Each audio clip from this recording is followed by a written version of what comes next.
welcome to episode 22 of March to the Sea, the Vandals Let's Play series for Total War Attila. Last time, Genseric cemented control of his former Roman imperial territories, including the holy city of Constantinople, with a series of diplomatic marriages to the imperial family, including Aelia Eudoxia, the widowed mother of the reigning Eastern Emperor Vindonius Helva, son of the now-deceased Flavius Arcadius. Aelia Eudoxia, recognized as a powerful woman in her own right throughout the empire, lent her influence to Genseric in consolidating his imperial holdings and securing the loyalty of his generals and subjects. Genseric granted land in Tremontium, the territory of the Three Hills, to Saphrax's men of the Thunder and Lightning, before Saphrax and Vatharicus led their respective forces into Asia and the Middle East to undertake Genseric's crusade to secure the holy cities. Dromiate and the Seekers of Glory were nearly overrun by the strength of the Western Roman separatists, but against the odds managed to secure victory, driving off the usurper and breaking the strength of his forces, while their Illyrian allies were destroyed once and for all by the very army who originally liberated them from Roman rule, the Children of the Forest, led by Genseric's son Hermenegild. Indolf, at the head of an enormous conglomeration of Vandal armies, led his men in one battle after another against the Huns, who ravaged the countryside, slowly weakening the most recent invasion force and gradually surrounding their weakened warrior king, pursuing him into the forests south of Vesontio.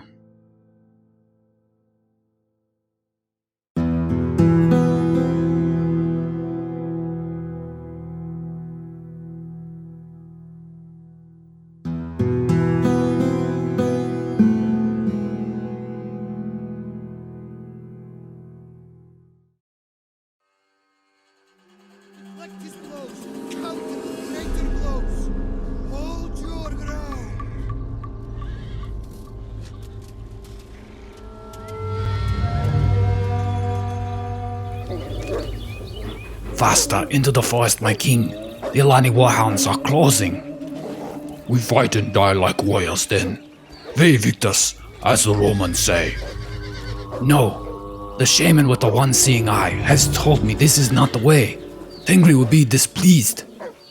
Indeed, as I also shall be displeased. But what can I do? Bleda will rule in my absence.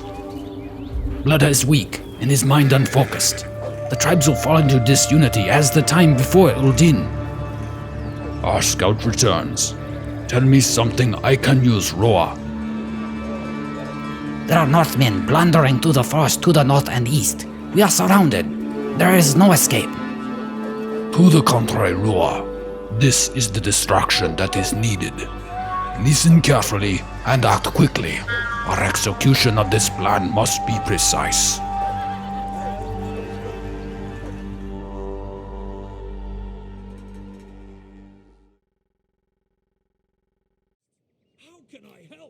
My actions for this turn are all but spent, but Hermenegild moves back toward the center of the power of our Saxon allies at Uberzus, and I upgrade those generals and armies that have improved their abilities, including Hermanfrid and the Glorious Reavers, along with Huneric, who sulks with his small army the Rivers of Blood at Londinium, standing watch against the threat of Frankish invasion. During the intern phase, the Visigoths, with whom we keep a peace for the sake of our relations with the Eastern Roman Empire, offer up a middle-aged woman as a diplomatic marriage to one of our young men of the royal family. But the woman is well known for her ambition, and could cause internecine discord for our faction, so I decline the offer. The Huns drive back an army of the Jutes, but otherwise we see very little activity from them. But then there's a stroke of good luck, as the Greuthungians bring two armies in against Attila's horde and all but annihilate his forces, leaving the Hunnic king and only a few men of his retinue remaining. At the start of the following turn, we've been issued a new mission to forge an alliance with the Quadians for a small monetary reward. 1,000 gold would have previously been a significant amount, with the empire in its infancy or at the verge of bankruptcy, but as you can see now, our surplus wealth has increased dramatically since the prior episode. The savvy Aelia Eudoxia has lent her considerable administrative skills to Genseric in the day-to-day running of his empire, with the resultant increase in efficiency and trimming of excess leading to a windfall of savings. In game terms, this is actually the effect of the recent game patch that was released, and due to the reduced effects of corruption, which evidently scales more slowly and caps at 60%. You can see what a tremendous effect a small change in corruption has on the wealth surplus per turn, which is really just the tip of the iceberg in terms of our overall financial situation. If you compare it to the prior episode, you'll notice that in general, my more lucrative provinces like Africa and Mauritania are making around 80% more wealth while some, like Britannia Inferior, have more than twice their prior income. I'm not going to make any real effort to revert to the old system, but given the huge costs in settlement conversions and the like, I think this is probably a change for the better, although it probably makes the strategic choices about what to build much less important, and as a result I'll be spending even less time discussing the building conversion and upgrade choices on the strategic map. Back to the meat of the campaign, we see that Attila remains isolated at Vesantio, and Indolf hastens to intercept him, force-marching his army to the city. Hethan attempts to track the Hun and his bodyguard in the forest, but he's unsuccessful in impeding their movements. The rest of my armies in Central Europe move eastward toward the Western Roman separatist capital of Casurgis, where our allies, the Ostrogoths, are also closing in, and 2 Hunnic hordes approach from the east. In Anatolia, Saphrax has increased in rank, gaining some new skills. He still has Ankara under siege, and his siege towers are ready, but the balance bar isn't overwhelmingly on our favor. Fortunately, Vithericus is nearby with the madness and moves his army up to support Saphrax. The two conquer the city in a balanced auto-resolve, and Saphrax occupies the settlement. After repairing the damage at Ankara, and making some building upgrades in Macedonia and Aquitania, I end the turn.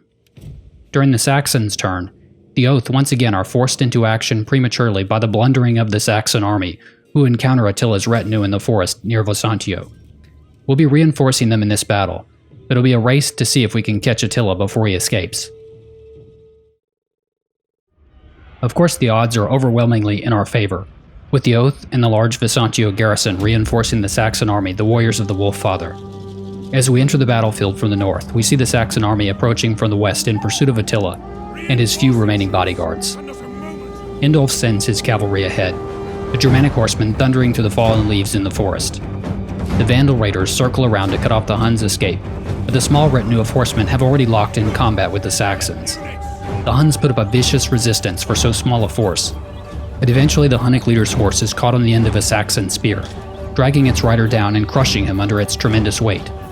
As the two armies send up cheers of celebration, Indolf approaches the corpse of the fallen king of the Huns.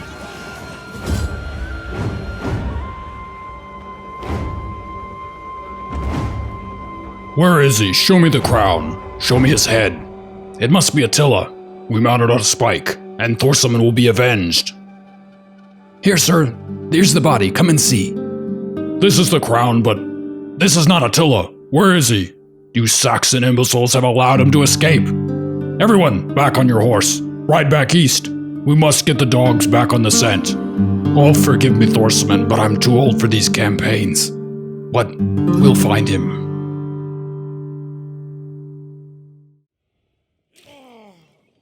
Attila's horde, the Wild Ones, are destroyed, although the king himself has once again escaped to raise more of his countless steppe warriors.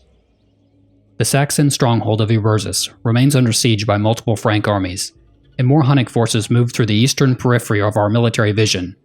We receive an offer from our Sclavenian neighbors in Thracia, who hold the southern bank of the Danube for a military alliance, to which I agree, as they provide a small buffer between Constantinople and the Hunnic threat to the north and east. We receive another mission at the start of the following turn, this time the reward being a small boost to military research for discovering the technology of organized armor production. The boost is almost negligible, but that technology is a prerequisite for the penultimate unit upgrades, and we need a Smith's Guild, which the technology unlocks for military and divine victory conditions, so I decide to halt research on the royal minting and switch to a new task. Sindrid destroys an Arya spy outside of the Sassanid-held Trapezus, removing another of the many agent threats. It's a good thing we have such staggering wealth now, since the settlement conversion costs, such as that at Ankara, are also staggeringly high, and I wind up spending half of the 45,000 I've amassed to convert to a small city, along with the other building conversions I need. Vithericus then sets off east from Ankara toward Milatine, leaving Saphrax to garrison our new possession. Dromiate, who has now taken command of the Black Waters off the coast of Antioch, now closes in on the Etruscan city, and it isn't long before the opportunity to attack arises. During the intern phase, a small Visigothic fleet of transports initiates an assault on the fleet defending the city, so Dromiate reinforces them, destroying the city garrison. Strangely, the large Atropatene army seems not to have participated in the battle, and the Visigoths sail away. Atropatene revenge is swift and decisive, however, as two armies depart from Antioch to strike back at the Visigoths, obliterating their small fleet and threatening their island capital of Constantia. The rapid strike and counterstrike between the Visigoths and the Atropatene has conveniently left their city of Antioch open to a marine assault from Dromiate and the Black Waters, who capture the city in a balanced auto-resolve with minimal losses. Once again, the settlement conversion cost, over 30,000 this time, accounts for most but not all of my wealth for the turn. Another enemy spy becomes a casualty of Sindarid's blade at Melitene, and then Genseric departs from Constantinople with the Larchan Prows to blockade the Sassanid port of Trapezus on the Black Sea. Back in Eastern Europe, my agents continue their actions against the new Hunnic hordes approaching from the east, and Swinthila brings the Giants to the perimeter of Casurgis, where he reinforces an assault by Gripus and the Carian Crows upon the last bastion of the Western Roman separatist forces.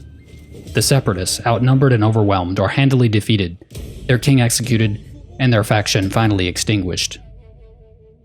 Off the coast of Africa, the Brothers of Stone, battered and weakened in their transport craft, finally reach Alexandria, stopping just off the coast of Egypt near the mouth of the Nile.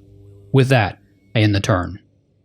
During the end-turn phase, the Visigothic fleets shrink from the Atropatene threat at Constantia, fleeing the imminent destruction into the Aegean Sea. I'm pleased to see the Geats pressing eastward toward the Hunnic threat during their turn, along with an army of the Jutes. The Huns seem to be consolidating their armies, with their three hordes now massed near Transcarpathia. Rivalry penalties be damned. The Golden Army south of Augusta Vindelicorum have been softened up sufficiently by my agent's actions that they are now helpless in the face of Indolf's assault. The Oath move in and dispatch the weakened Hunnic horde, suffering some minor losses distributed between my berserkers and the horsemen.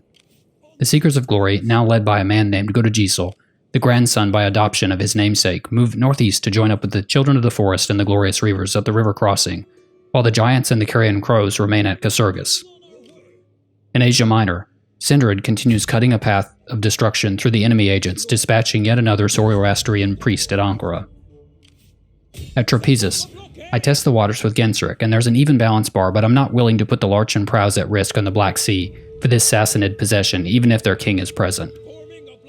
Dromiate, having captured Antioch, now departs to hunt down the smaller Atropatene army containing her king. Dromiate, then emboldened by his dominance of the sea, sets a new target on the Caucasian separatists at Tyrus, declaring war and chasing down their fleet. He then sets up a blockade at their city, although I'm unwilling to risk the fleet on an even assault at this time, given that I know a large Atropatene army is lurking nearby. Bitharicus initially garrisons the defenses at Antioch, but then I decide to press the attack against the Atropatene, so I send him and his army the Madness eastward to besiege Edessa. Although their defenses are quite weak, Bitharicus lacks the siege equipment to breach the walls, and so is forced to encamp, and begin construction of the siege towers, which will take several turns. To the south near Egypt, Gismus finally brings his exhausted and seasicken men to the shore in Libya, outside the western Roman capital city of Peritoneum, where he begins regrouping his forces after the rough journey through the waves. I spend my wealth for the turn on the various upgrades in Thracia, Macedonia, and Italia, including an upgrade of the legendary city of Rome to a Tier 4 large city. Bitharicus doesn't have to wait long for a response to his aggression at Edessa, as a Sassanid army quickly moves out of the fog of war to attack his encampment outside the city walls, reinforced by the city's small Atropatene garrison. The battle is slightly in the enemy's favor, but given my force of strong spearmen and cavalry, I think we could pull this off, so I choose to fight manually. We're deploying on the lower side of a gently inclined hill, with the main enemy force approaching from the hill's crest. At the start of the battle, Bitharicus sends his crossbows up front to meet the oncoming enemy, as their reinforcements appear from the east. The war dogs I send straight into the enemy to counter their dangerous skirmishers as they split their cavalry off for a flank attack.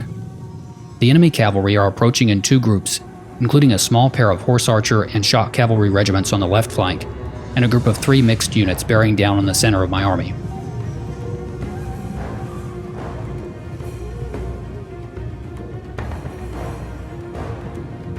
In my haste to manage the cavalry action on the left, I've left some of the Alani spearmen exposed up front to some fairly dangerous cavalry, and although they inflict some severe damage on the Grif Banvar cataphracts, who begin to waver, one unit of my Alani spears are destroyed almost in the blink of an eye, while the other is already dipping to half strength. My crossbows scramble behind the shelter of the front line of spears as the other unit of shot cavalry connect, again with huge casualties on both sides, suggesting that mutual destruction will ensue for each of the units involved. The mounted archers frustratingly skirmish away, drawing my cavalry on the left far away from the action, although fortunately my Germanic horsemen are faring well against the enemy cataphracts. My spearmen on the left begin closing in to flank the enemy front line, while those on the right pull back to defend against the enemy reinforcements and protect my vulnerable crossbows, who along with the javelin-armed spearmen cause horrific casualties among the oncoming enemy spear regiments with their missile weapons. The war dogs have done their work well, decimating both enemy javelin regiments and breaking them, and my right-hand group of Alani horsemen have lined up for a flank charge. We've taken significant losses, but the battle's now starting to get under control. My horsemen charge into the weakened enemy center, which now consists mostly of routing units and archers, soft targets for the heavily armed and armored horsemen, while my cavalry group on the left contend with the outnumbered but still dangerous enemy general retinue. 2 units of Armenia spears confront my remaining front line of spears, but they're both quickly overwhelmed by strength of numbers and flank attacks. The Kurdish archers hold out remarkably well, but in the end they're no match for the combined attacks from our cavalry and infantry. As the last of the enemy main force are dealt with, there's a belated arrival of their reinforcements. I reposition my line of spears and crossbows to meet the new threat, and my spearmen clash with theirs as the crossbowmen pepper the enemy general's retinue and trade fire with the Persian archers. As my other unit of spears engages the enemy general, the crossbowmen wheel around to the flank to send in flaming bolts to drive off the Persian nobles, and ultimately, it's this barrage of fire that's just too much, shattering the enemy general's retinue and sending the remainder of his army fleeing in a panic. Vythericus accepts a close victory with very high losses, although for his own part he barely lifted a finger except perhaps to raise his shield arm once or twice to block a Persian arrow. There's still more activity on the eastern front by the Huns, who continue moving their armies through the desolate lands to the east of Casurgis. By the time the turn comes around to the later minor factions, I see that Vythericus has opportunistically claimed the city of Edessa without any such orders from me, perhaps since the garrison was emptied to fight the pitched battle outside its walls. Nevertheless, now that Vythericus is inside the walls, I don't have long to celebrate our having circumvented the normal siege sequence, as a large force of Kartli immediately show up and set about their own siege of the city. With the world in turmoil, the Huns descending like the wrath of God, religious differences seem to intensify as there are increased calls to persecute pagans and heretics throughout the empire. The high priestess Scarilo, Hunilla, and Erlieva sowing the seeds of a holy war as Genseric continues his crusade east into the Holy Lands, and we greet the opening of the next chapter with a cutscene.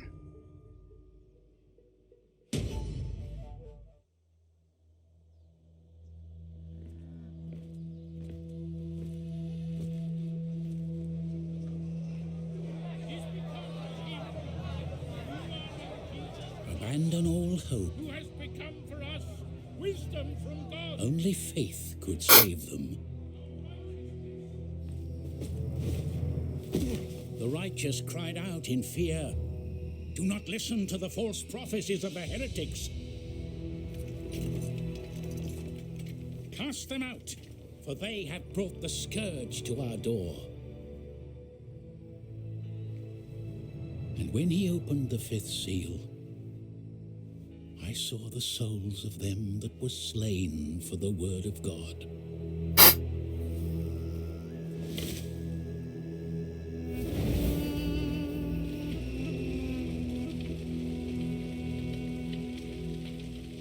No mercy for the wicked.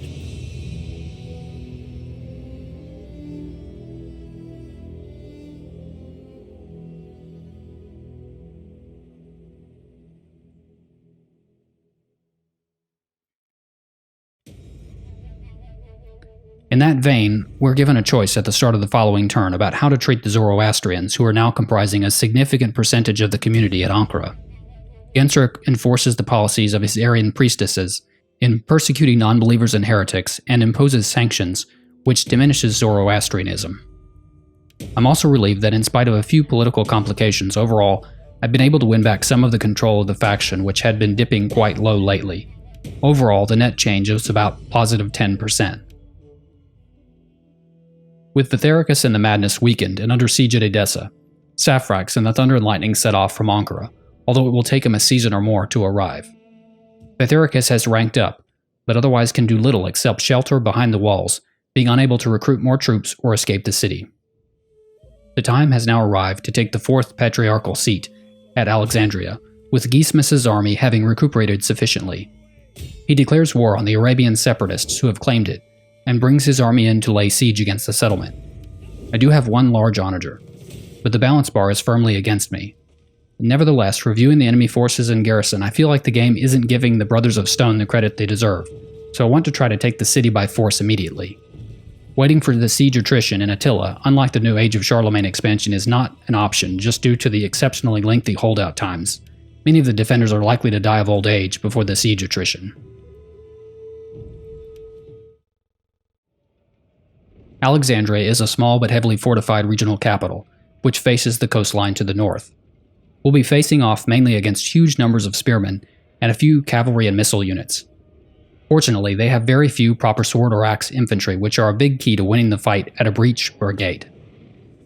I set up Gismus's army at the southern side of the town, where 2 gates flank a short section of wall, with a total of 4 towers in the vicinity. I'll use the onager to bring down a section of wall and as many guard towers as I can. As I begin the battle, the enemy naval units are seen landing on the shore adjacent to the city, although I don't make any move to engage them, not wanting to draw the tower fire. The large onager repeatedly pounds the watchtowers by the southwestern gate, quickly bringing down one with the assistance of a few manual shots, and then the next one after a while. Before changing targets to the southeastern gatehouse towers, I pause to bring down a section of the wall, since it could be very difficult to enter the city otherwise. The section of southern wall quickly crumbles, and I'm able to bring down not just one, but both of the remaining towers. Although I'd like to open just one more breach, I simply don't have the ammunition, so Gismus orders his men forward for what promises to be an intense, bloody assault. First, I send in the missile troops to loose formation to harass the enemy at the southern courtyard, launching flaming arrows arcing over the wall, and a unit of slingers to hurl rocks at the bastion onager on the left. The rocks don't seem to be doing any damage with the wall in the way, so I let the onager expend its ammunition on my less valuable and loosely spaced missile infantry, and instead move the slingers over toward the breach to add the firepower against the Arabian troops inside. After a few minutes of relentless firepower, I add a little more mayhem to the mix by ordering the Alani warhounds released first into the breach. They're followed shortly by my most elite and deadly infantry, the Vandal berserkers, who charge up the slope in a frenzy, tearing into the enemy spearmen at the breach. Surrounded and outnumbered probably 10 to 1, the berserkers nevertheless cause tremendous casualties, quickly routing a unit of spearmen and charging into the next, entering a state of mindless, uncontrollable bloodlust. All the while, the archers continue to arc their flaming arrows over the walls into the massive enemy troops, causing not only casualties, particularly among the enemy cavalry, but also injuring the enemy morale. The second unit of berserkers then make their entrance, finding enough of a gap to assault the spearmen on the right-hand side of the breach. The Germanic warband axemen are next into the city, and deadly though they are, they just don't have the killing power of the berserkers, but I'm hoping that I'll be able to preserve enough of these men to have something of an infantry force left after the fighting is done. We've managed to drive off the enemy cavalry in the local vicinity along with their slingers, leaving only some weakened spear regiments and a unit of archers nearby, although some Arabian troops are quickly approaching from the northwest city street, including some dangerous skirmish cavalry. My archers are starting to run out of ammunition, and the enemy are thinning, so I decide it's time to bring the bulk of my army in, including the spearmen who charge through the breach and my cavalry who follow shortly thereafter. Consistently winning the fight and forcing the enemy back from the breach, we're nevertheless suffering some significant losses. Eventually, however, I'm able to push out toward the enemy regiments by the southeastern gate. A group of Arabian slingers halt in the street to the northwest and turn the tables a bit, as I'm now out of missile ammunition and they begin launching the projectiles into my massive attacking troops. A unit of Germanic axes on horsemen break away from the fighting to engage the slingers and spearmen approaching, but they're subjected to severe reprisal, not only from the defending regiments, but from the nearby guard tower. The fight in the southern courtyard now is looking a bit like it could go either way, as I've concentrated much of my force on breaking through the street to open the way to the victory point and the enemy general. I bring everything else I have: archers with spent ammunition, armed only with knives, depleted Alani spear regiments, and General Gismus himself, through the breach to assist my Germanic spearmasters who are desperately trying to hold the line. The archers flank the enemy infantry, as my forces in the street finally break through and begin flanking through the small market square capture point, and Gismus and his retinue charge into the mercenary desert bowmen harassing my Germanic spearmasters. As the enemy in the southern courtyard finally waver and break, the Germanic warband capture the market square, and it's clear that victory is now within reach, albeit at a terrible cost. The Arabian mercenaries are sent fleeing through the southeastern gate, with a small unit of Germanic horsemen in pursuit, and there's just one thing left to do. I've got to tackle the full-strength desert chieftain guarding the victory point. This is doable with my superior numbers, but not without risk. As my men approach the central victory point, I send one unit of cavalry flanking around the rear of the palace and bring them in for a rear charge, just as my Germanic spearmasters round the corner to confront the enemy general, who, in spite of the loss of his entire defending force, seems to be in no distress and ready to fight to the end.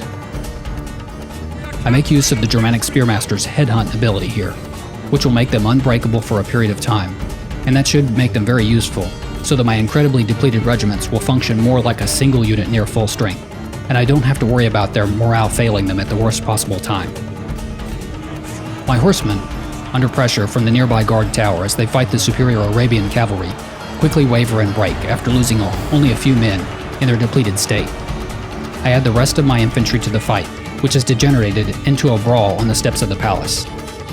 Nevertheless, with Geesmus fighting alongside them, and with the unshakable morale of the Germanic spearmasters, the tide of battle begins to turn in our favor, and Saint Kaminiskin, the Arabian separatist chieftain, sees the panic beginning to ripple through his elite bodyguard. As my few remaining berserkers enter the fray, the sight of these men entering their berserk state, foaming at the mouth, screaming and slashing wildly, biting at their shields, is just too much for the beleaguered defenders, and they lose heart and try to escape, only to be cut down in the pursuit by the Vandal madmen. It was a so-called Pyrrhic victory for Geesmus's Brothers of Stone, with over 1,100 men lost, although with the 2,800 enemy casualties, and the city of Alexandria now in Vandal hands, it still feels like a good victory. Chieftain Saint Kaminiskin is executed in the name of the Emperor, his faction of Arabian separatists eradicated entirely, and Geesmus takes control of Alexandria, occupying the city. My biggest concern now is how to extricate Betharicus from his quandary at Edessa. I could sally out, but with his force in its weakened state, it could be a big risk, and Saphrax has almost arrived to reinforcement range. My tremendous wealth for the turn, bolstered further by the completion of chapter objectives, I spend in the mostly neglected Iberian Peninsula, upgrading several of the settlements to Tier 3 to provide additional garrison defenses in case they're attacked. I continue gathering Indolf's forces in Central Europe to oppose the oncoming Huns, who have now amassed 5 hordes that I can see in the desolate areas to the south and east. I can't see Attila, but it seems he's somewhere in Transcarpathia just to the east. As I end the turn, there's little movement from my European allies, except for the Jutes, who venture ever so slightly more to the east. The Huns continue blazing a path of terror westward, 3 armies aggregating just east of Casurgis, and another passing south toward the Danube River. At the same time, Attila reemerges from the eastern steppe out of the fog of war, again at the head of a large army of Huns. The Varinians, a small horde at Lugdunensis, end their non-aggression pact with the Vandals, which is worrying, but truly the least of my problems at the moment. The Middle East remains in turmoil. As the Kartli keep up their siege of Edessa, rebels appear at Antioch, and the Atropatene king and his army level the Visigothic capital at the island of Constantia. By the winter of 432, the Visigoths are no more, having been exterminated by the Atropatene. Along with the nearby rebels, the Kartli at the gates, and the Zoroastrian discord within the settlement, Betharicus also must contend now with an outbreak of consumption within the walls of Edessa. I'll take a head home for my children. Men far and wide. Saphrax moves south to drive back the rebels at Antioch, although he's unable to catch up to them as they flee. He then brings the thunder and lightning to Edessa, although I'm unfortunately not able to get close enough to reinforce the defenders of the city due to the river crossing. However, with a forced march, I'm able to bring him just within reinforcement range. Though fatigued, his troops will be able to help Betharicus if the Kartli initiate an attack next turn. There aren't many options to improve the odds, but I do pick up a unit of mercenary cavalry to round out Saphrax's army. For my wealth for the turn, I make the settlement conversions at Alexandria along with a few building upgrades in Sahara. Trepstila tries to hinder Attila's new horde, the consorts of Amazonia, but has little success, although Kyrillos does have a nice result on a harass army attempt against them. Indolf further consolidates his forces at Casurgis, now with 5 armies defending the city, and Indolf and the Oath race through the winter snows to the south to join the defense. All I can do now is wait and see what the Huns will do, and whether the Kartli will attack. During the intern phase, I'm disappointed to see the Jutes backing off from the impending confrontation from the Huns. But the real shock comes during the Sassanid turn, when two large, well-equipped Sassanid armies appear out of the fog of war to attack Saphrax's fatigued men outside the walls of Edessa. Although his motives were not entirely clear to those who were present, Bitharicus makes no attempt to move his army outside the walls to assist his ally.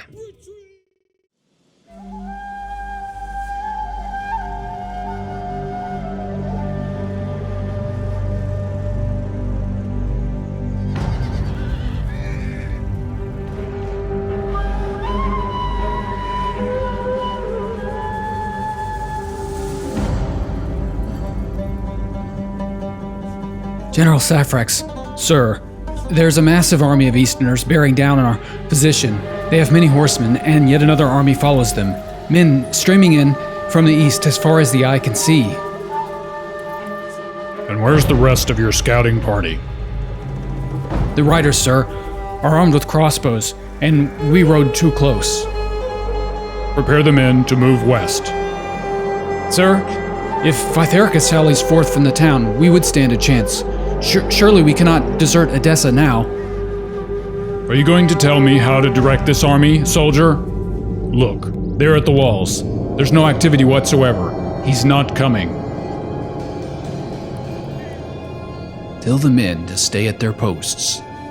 Kartli at the eastern gate, Sassanids to the north, and disease and pestilence rotting us from within. Obviously, these are the just rewards of doing the blessed work of the Christian God. I do not know if Saphrax would withdraw or support us, and I cannot chance a betrayal, and I suspect neither will he. The risk of complete destruction is too great. If he pulls back to the river, he has a chance, and I cannot surrender the walls to the Kartli. Anyway, I'm a pagan, or that's what they tell me. Chiefly, I believe in the almighty power of coin, and a dead mercenary collects no payment, so here we stay. Gather the men. Get them up. I know they're tired and weak. We retreat to the river, and there we pray to the Lord to replenish our strength to resist these heathen. And to hell with Bitharicus.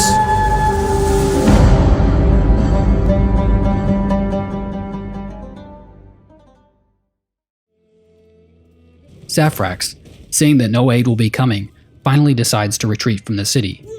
He's fortunately able to reach the river crossing he passed on his way to Edessa, and it's there that he makes his stand against the Sassanids. The Sassanid army will be facing at first. The brothers in arms is fairly strong, but they're led by the inexperienced Talib.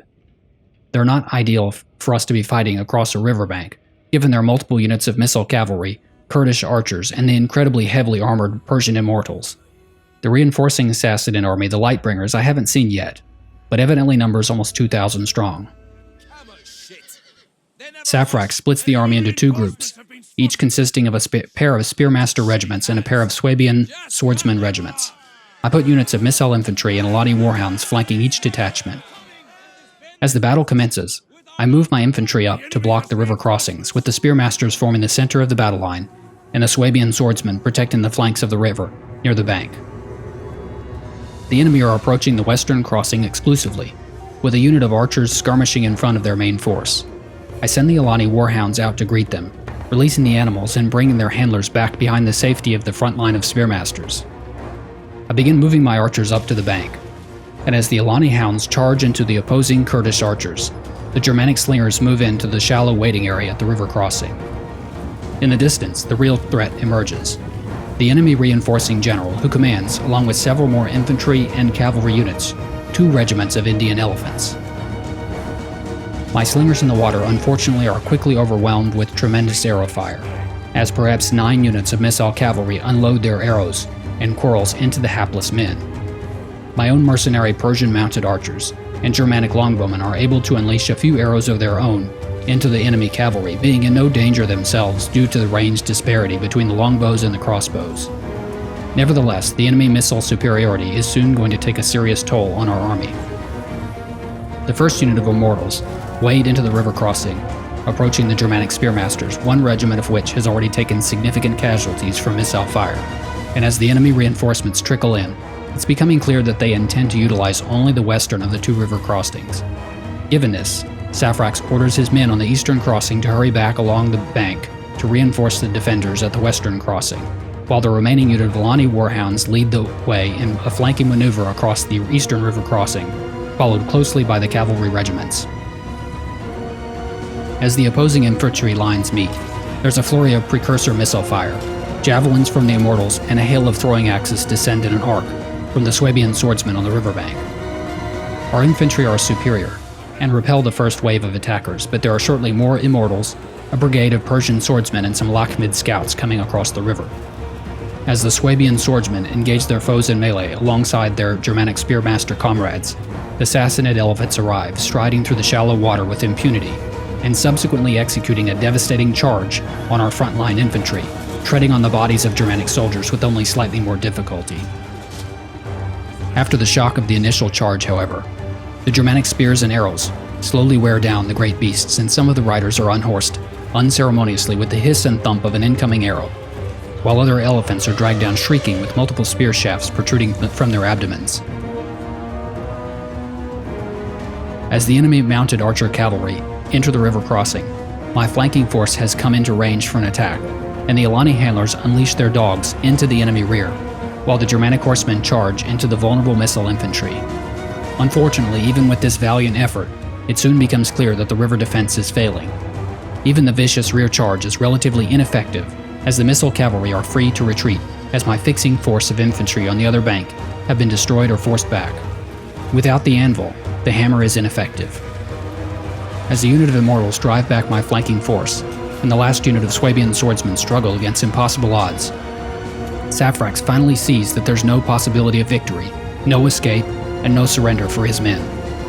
He leads a final desperate charge at the enemy pouring across the river, but the retinue of Germanic nobles are shattered with a thunderous charge from the Sassanid cataphracts.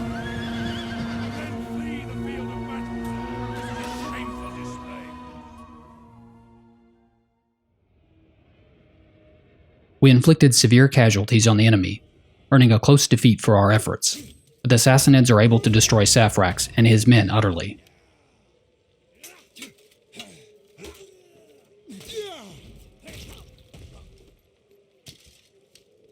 Attila and his Huns converge outside of Casurgis, closing in on the city and chasing off the lone Jute army in their way. Before the next turn rolls around, the Caucasian separatists ask for a peace treaty offering an insignificant payment in exchange for an end to hostilities.